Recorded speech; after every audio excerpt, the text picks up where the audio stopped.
Finish over there, we have kind of the grand finale over here, as it were. We wanted to think about, obviously, as Land Cruiser was coming back, what would be the ultimate expression? Obviously, we say go anywhere, do anything on Earth, but there is a limit, right? There's an upper limit to where a stock Land Cruiser can go. And so we started thinking about something that we originally penned, and Marty Schwerter at the Motorsports Garage originally penned the Unstoppable FJ. But because of what it kind of became from the ground up, this is not a vehicle modified build. This was building a car from scratch with 3 or 4 panels bolted back onto it that you're going to see here. It became the FJ Bruiser, from the Unstoppable to the FJ Bruiser. And if Kurt and whoever's up there, if you guys want to show it now, then Jake's, we're going to walk through the entire thing here. But this is our tour de force FJ Bruiser. Start telling them about all the good stuff there, Jake.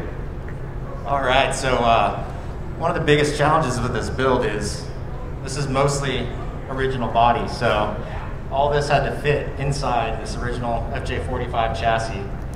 They completely took away the whole frame and built a tube chassis from the ground up. With the, the true powerhouse of this is a NASCAR Cup motor in there pushing 725 horsepower. So this thing's a true beast. Needed to turn those 42-inch DFG crawler tires on 20-inch method beadlocks. You got the Warren locking hubs, and this air scoop's actually really cool. These are all cone filters. They actually sealed it all the way down, so it's almost in its way like a raised air intake snorkel. So Marty says the water, you could maybe drive this through is 4 or 5 feet possibly, just because it sits up so high, and that's no risk of hydrolocking your engine. We're going to go ahead and take the hood off so you guys can see this really awesome TRD NASCAR motor. What do y'all think of this? Pretty cool. So, all the TRD performance parts from the NASCAR motor even runs on NASCAR race fuel. It's pretty cool. You can see these giant Fox coilover DSCs with the eye-box springs. You also have triple bypasses on here in the front. It is a triangulated 4-link suspension. This is all connected to this giant Curry diff axle. We have ARB air lockers in the front rear Curries. Hydraulic steering. We have rigid fog lights, some rigid headlights as well.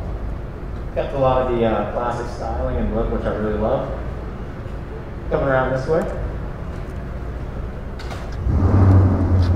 Got the integrated steps and rock rails. Open it up so you can see the interior.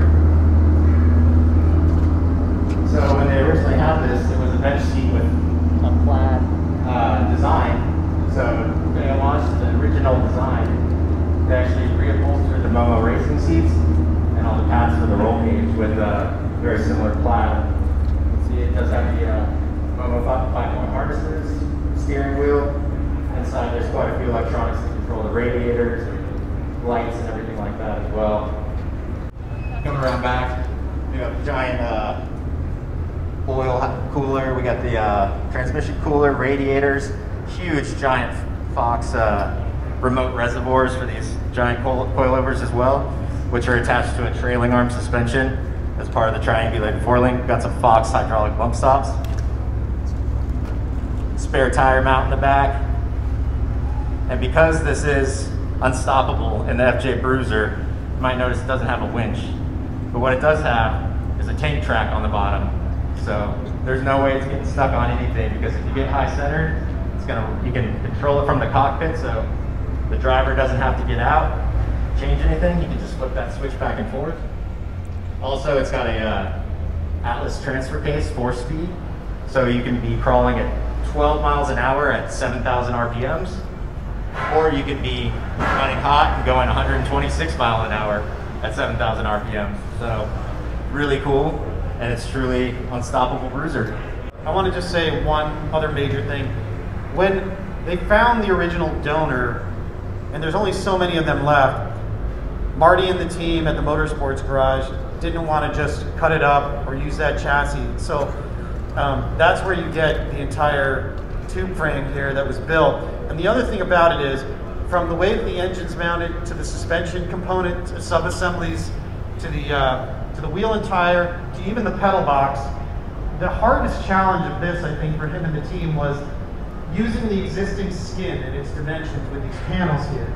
Because if you build everything from underneath, from scratch, if your skin can't grow, your skin can't contract, that was a major challenge of figuring out how to get everything to fit inside of here. Because this is really, with the exception of these panels that you see, a ground up build a car from scratch versus modifying a car and doing a really cool build for SEMA.